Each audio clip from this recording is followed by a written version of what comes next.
Welcome to My Forever Home, the podcast. I'm Frances Cosway and I've helped hundreds of people create forever homes. I can't wait to share the journey with you. So let's start. Hello everyone and welcome to Your Forever Home, the podcast, the Kitchen Design Essentials season. We're now into episode 20. We've got a couple more weeks left and then we'll be wrapping up the Kitchen Design Essential season. So it's been incredible to see what we've actually gone through, and the feedback that I've been getting has just been fantastic in terms of how much people are getting out of it and just how many things they're able to take away to create their own kitchen. Now, I know that this has been a hot topic in terms of budgeting, and that's what I'm going to be talking about today.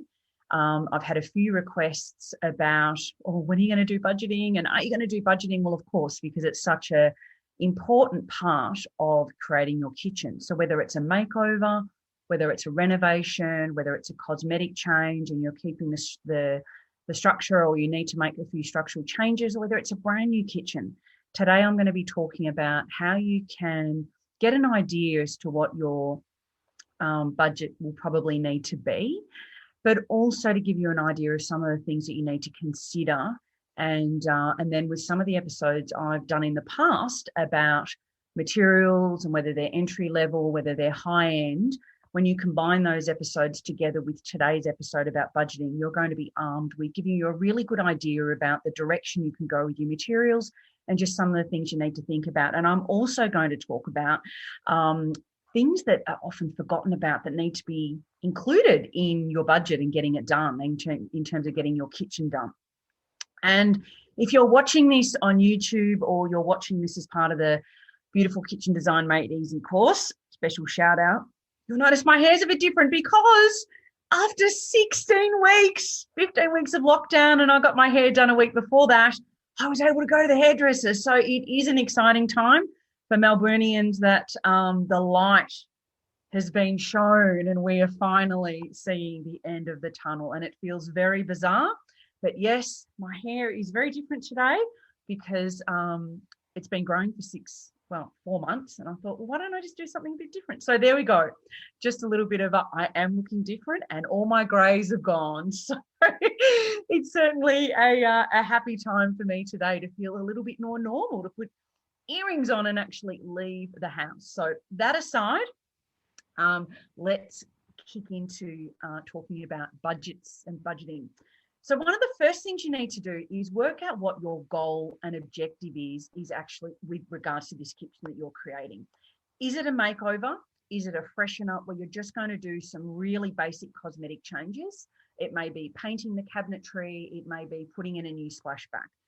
Really basic cosmetic changes. Is it going to be a renovation? And I actually break that down into two. One of those is replacing what's there. So the actual layout is not going to change. So it's not going to impact the floor. It's not going to impact, other things that have happened where you're not going to have to pull out walls or change your bulkheads and things like that. So it really is keeping the layout the way it is. So that's what I call a basic renovation.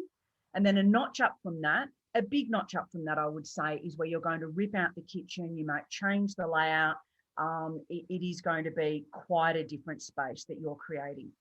And then there's going to be a new home where you're going to have a brand new kitchen, and that is really starting it out from fresh. And the other one that I wanted to talk about, and that will fall into this into this category, or into one of the categories, is flipping your kitchen. So is the intention that your kitchen is just going to be a short-term fix, or you may be flipping it, you're cosmetically updating your kitchen or doing something with your kitchen that is short-term? Or is the intention that this kitchen is going to need to serve you for 10 plus years? So of course, that's going to fall into the forever home sort of mindset. And the reason I say that is the materials that you choose, the money that you're going to spend may be different. So if you are going to flip a house, I don't think that you would need to allocate the same amount of money as what you would is if you really intend to personally use that kitchen for more than 10 years. I think the decisions are going to be different. Your mindset's different. The way it needs to function to you is different as well. And I've been down these paths before. when we built a house that we knew we were only going to be in for a short term because we knew we were going to outgrow it very quickly. The mindset that I had with regards to the materials that we were choosing and the layout of that kitchen was quite different than the home that I've built now, which is my forever home and the way it needs to serve me. So there is a different mindset about functionality and materials. So what are your objectives? What do you need this kitchen to do for you? And what are some of the things that you're considering doing? Because that is then, you need to have that in mind first to work out your budget. So when you do that, it's going to help you work out a realistic budget rather than just picking a finger, out of the air and, okay, well, that's what we've got to play with. And that could be the case. And that, if you've got a very fixed amount that you can play with, then from a monetary perspective, then that will actually determine a little bit too in terms of what you can do. You may have this dream to rip out the entire kitchen and start again, but your budget is not going to allow you to do that. And it also will help you define what you need to invest to get the best outcome. You may actually get into a situation where you think, well, this is my forever home kitchen, i.e. I'm going to have it 10 plus years.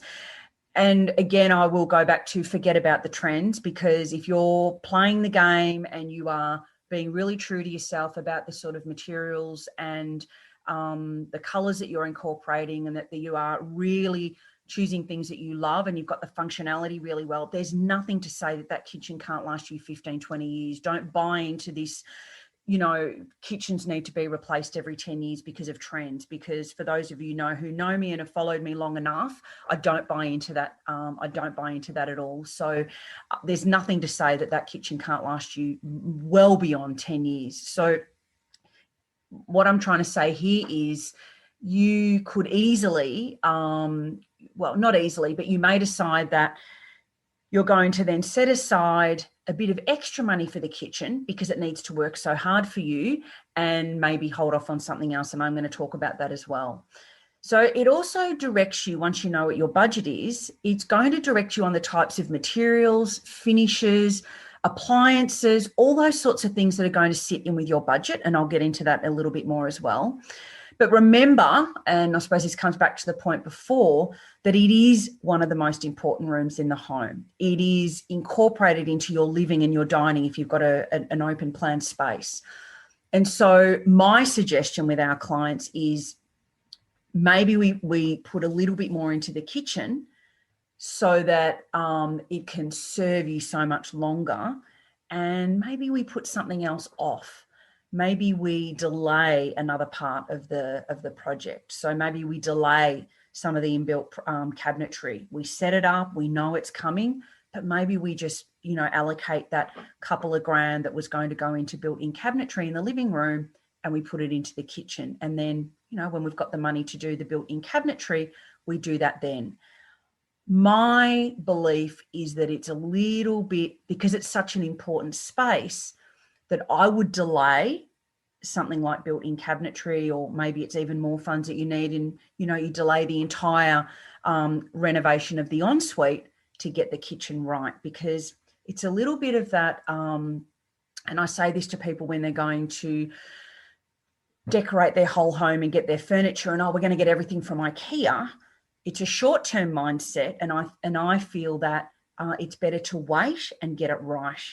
So if you're going to make some fairly substantial compromises in your kitchen because the money's not there, I would wait on something else and get the kitchen right, because you need to live in that space, work in that space, play in that space, and just use that space for so many other things. I think it's one of the key areas where the money should be allocated. So we've had plenty of clients that have said our budget's not going to stretch, particularly if you're doing more than just the kitchen, to do all the things that we want. And we have a conversation around that.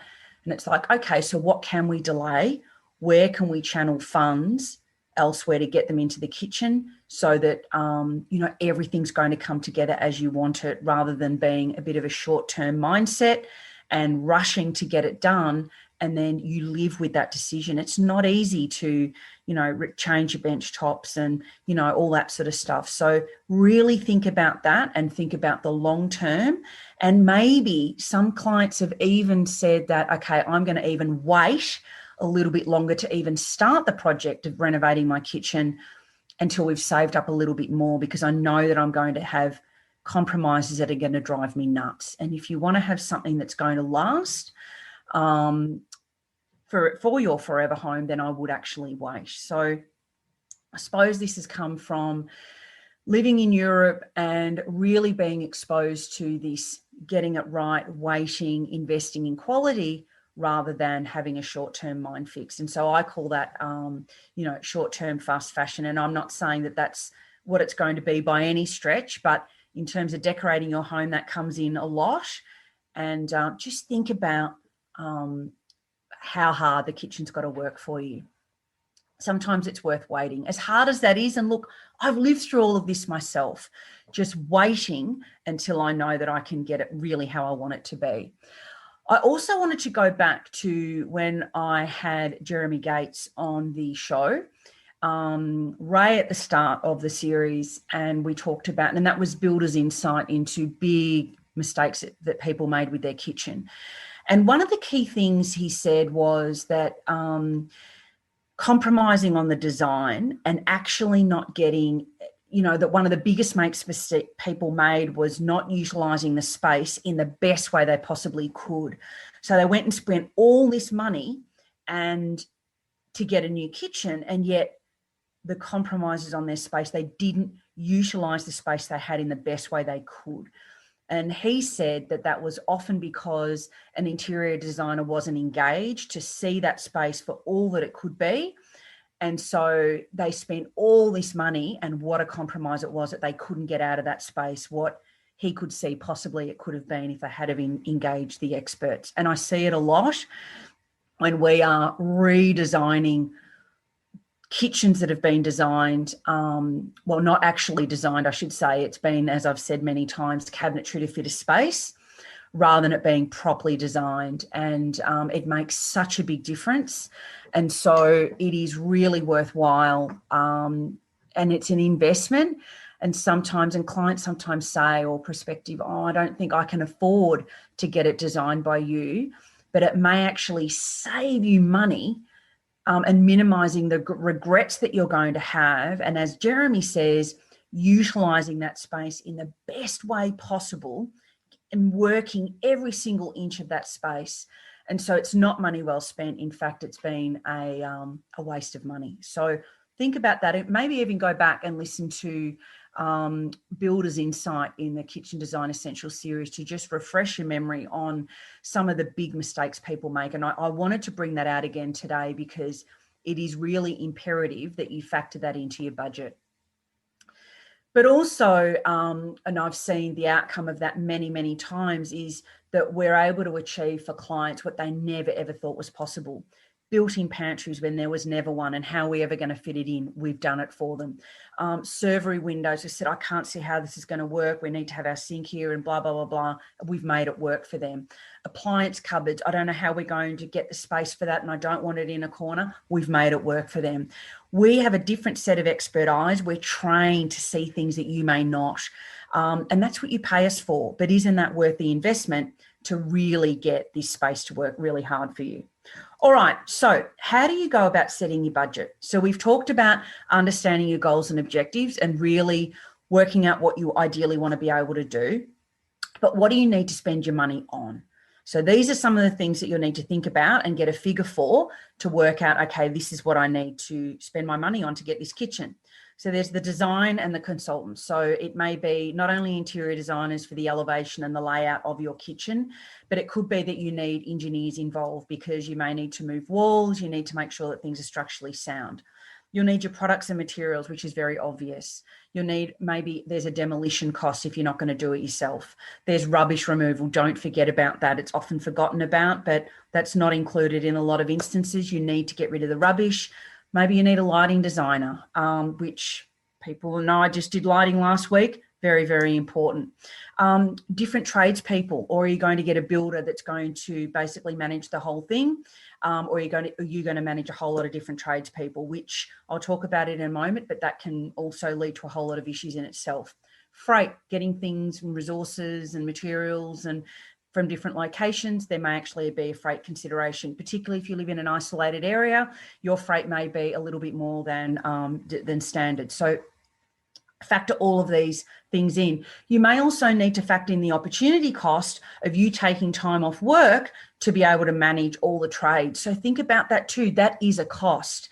And I call it an opportunity cost. That's the economics training in me that I had a long time ago. But think about the opportunity cost for you to take time off work. I had to do that when I was building my own house, that I was managing the build from lock-up stage. And yes, I saved money on, the builder's markup and all that sort of stuff. However, the opportunity cost was I couldn't work. So I wasn't bringing in any money at that time because all that went into building the house. So there's definitely a cost of that as well. Other costs to consider that are often forgotten about. So there is that project management, which I've just spoken about. So if you're managing trades on your own, yes, you may save money, but think about insurance. Think about the warranty on the workmanship. Think about your skill set if you have got it in you to be able to do it. And also the confidence to be able to manage the trades and looking at and managing all the grey areas that come up when a builder's not involved. So, and the time involved, like I was saying. The engineering that may be required. Plumbers, electricians, they're the obvious one. Tilers are an obvious one. What about a plasterer that may actually need to come on because you're ripping out walls? And there's also painting, there's flooring, there may be handles that need to be done. There's also the caulking. This is often forgotten. That's a completely different trade on its own. And then touching up, you may need a painter to come in twice. So there may be architraves that get pulled out that need to be put back in. There may be skirting boards that need to be put in if you're changing the way it is. So there's lots of other little things that you may not necessarily think about straight away that are going to come up that you need to think about. So how much do you want to spend? And a lot of clients that come to us have a fixed price in their mind. Others are trying to then weigh up, well, these are all the things I want to do and how much is each element going to cost me? Can we afford this? What do I need to take out? Which direction is that going to take me? So it might be, I want to do a complete renovation. No, we can't afford that figure. So, okay, let's do a cosmetic change. Let's just keep the layout as it is. And let's just cosmetically change what we need to change and give it a freshen up and a makeover. But how much do you want to spend? So if it is part of a larger home, and I was talking about this earlier, you may want to get some advice on where to spend and where to save. We do that all the time. It may be, look, we really suggest that you spend a little bit more on this particular bench top and let's save elsewhere. Let's save on your tap, or maybe let's save on your splashback. But are there other elements, like I was saying before, in the whole home that you may be able to hold off on or spend less on so that you can get the kitchen how you need it to be, for the obvious reason that it needs to work so hard for you?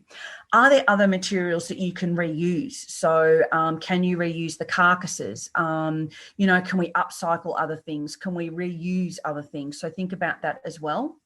And is there anything that you can do yourself without compromising on the outcome? So be mindful of building regulations for more complicated tasks, but you may want to do the painting yourself. You may have a really good tiling skill and you can do the splashback yourself. So think about things that you may be able to do that can then save on the figures that you've calculated for the areas that you need to obtain. And then what budget can you afford? So validate, can you actually afford what the real costs are to determine what can you feasibly achieve? Like I was saying, if you want a big renovation and then you realise you don't have the budget for the big renovation, do we then do, a cosmetic change? Always allow a 15% contingency. Please do not have your budget of, let's pull a figure out of the air, 30 grand, and you get a quote and it's 30 grand.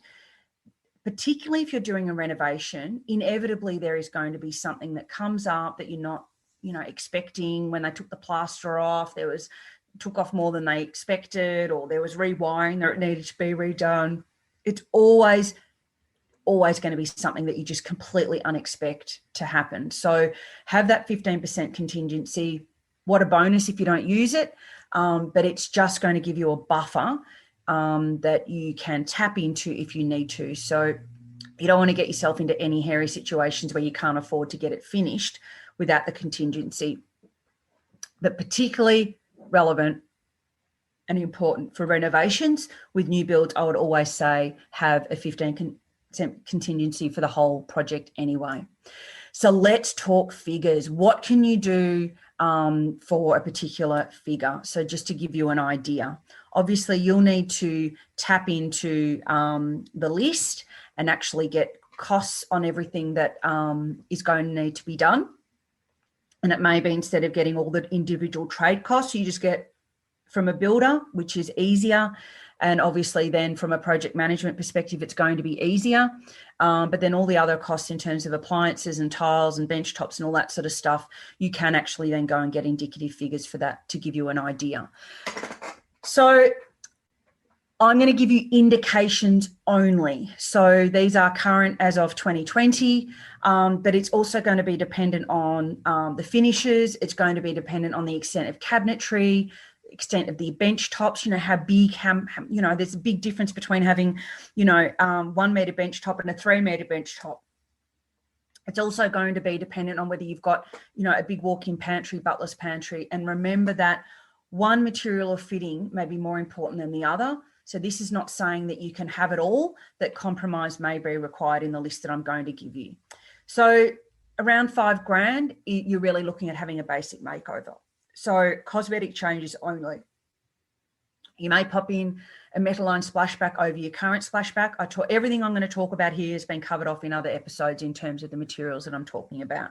So you may have a metal line splashback that goes over the top of your current tiling, really cost effective and easy to do. And then you may paint the cupboards. So, and of course it's going to be even less if you're able to paint the cupboards yourself. But if you're going to bring someone in around $5,000, you can do a basic makeover. Now, I have done these for clients where we've done a basic makeover, and I have just had the splashback done and we've painted the cupboards, and it's like they've got a new kitchen. So don't underestimate the outcome and what you can achieve with just doing these really basic cosmetic changes. It's just going to be dependent on how bad you feel your kitchen is and how, what sort of nick it's in and how much is really needed to be done.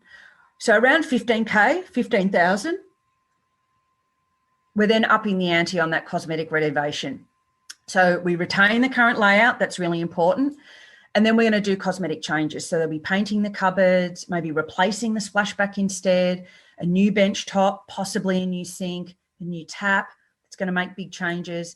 You may be able to get some new appliances, depending. It may be that your oven's really grotty, or you might want to have a bigger stove top. Rather than being 6, you might have it 9.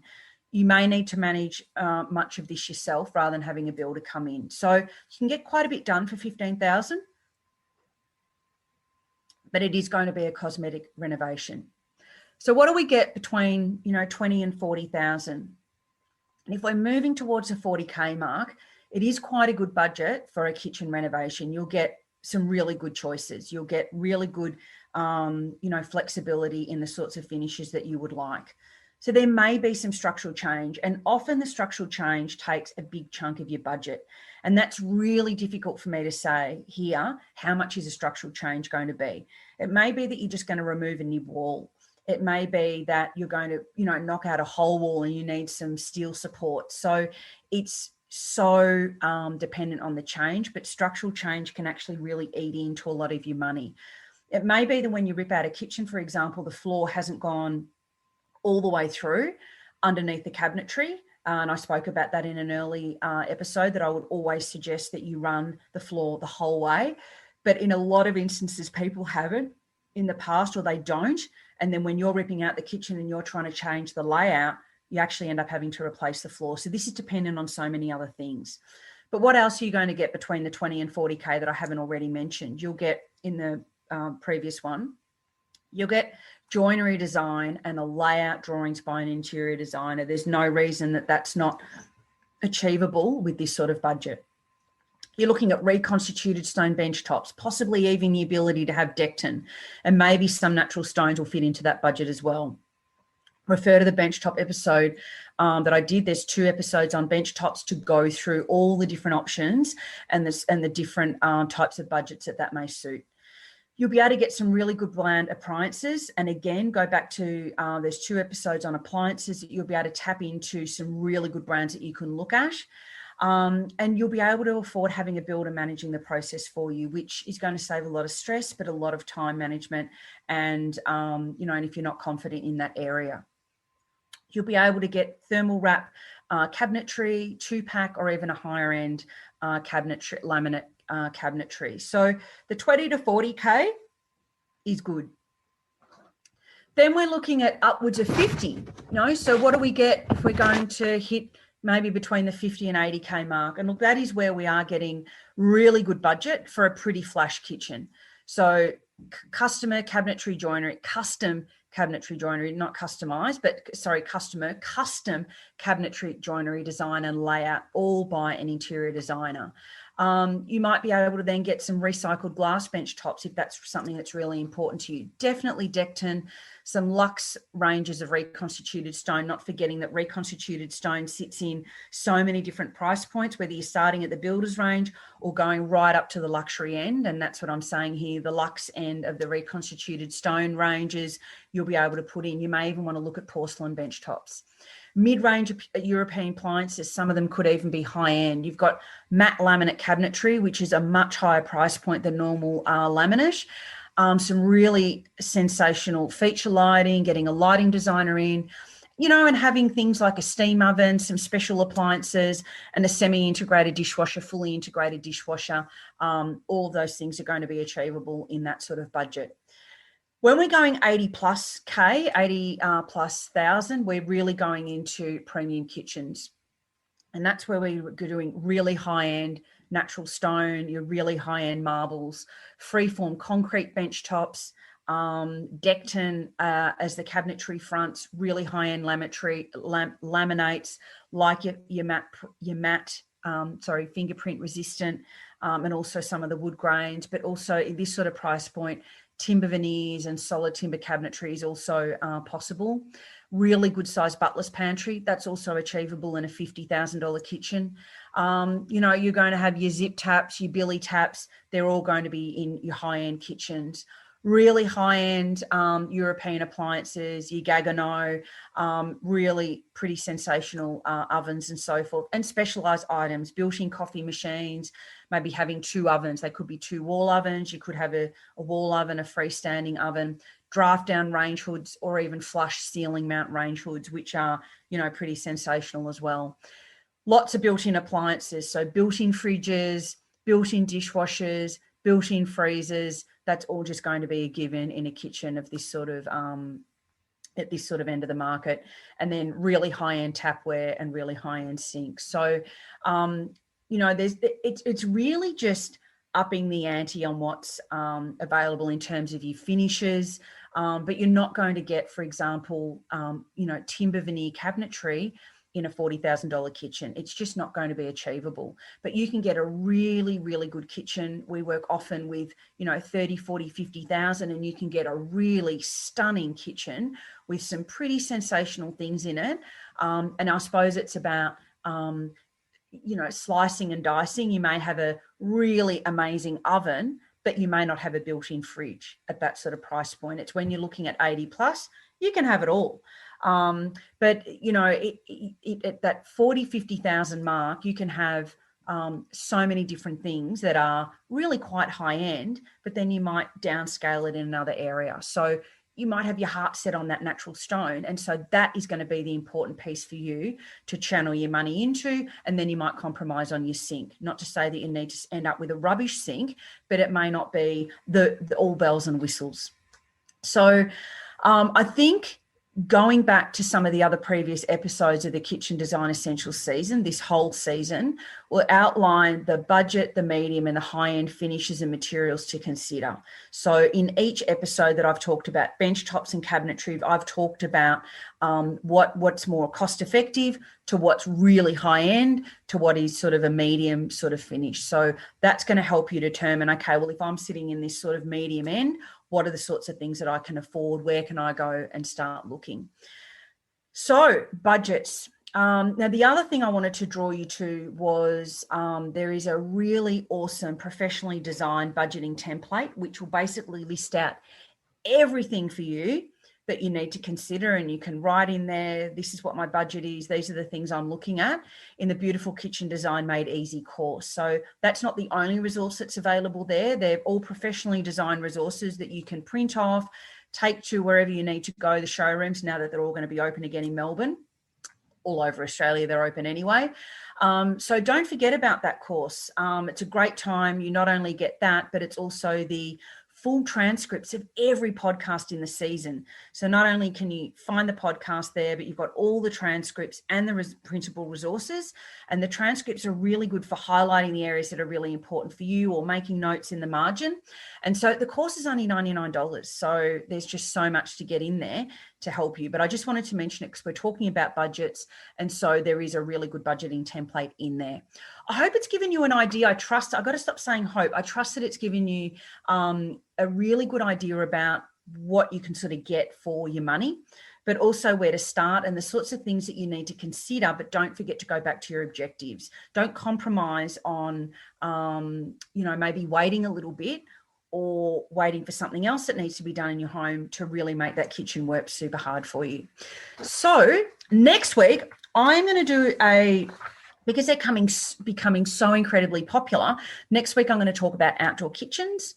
So join me then, and I will see you then next week, next Thursday, outdoor kitchen. So check out Beautiful Kitchen Design Made Easy at whitepebblinteriors.com.au/courses. All the information is there, and don't forget to tap into Your Forever Home Live every Tuesday at 12:30 for all your Q's and A's. So shoot me an email, shoot me a message, and I'll be sure to cover off your questions in the Q&A session of Your Forever Home Live 12:30 on a Tuesday. Okay then, bye for now. Have a great week. And for Melburnians in particular, have an awesome week being released this week. Just go out and enjoy. I can't wait. It feels surreal. It feels like I'm going to be doing naughty things, but I'm not. I'm just going to be enjoying being with my friends. All right. Have a great week. Bye, everyone. Thank you so much for listening to this episode of My Forever Home. If you're ready to renovate or build a new home and you need help to create a beautiful and functional forever home, you can book a chat with me directly at whitepebblinteriors.com.au/chat. Have a great day.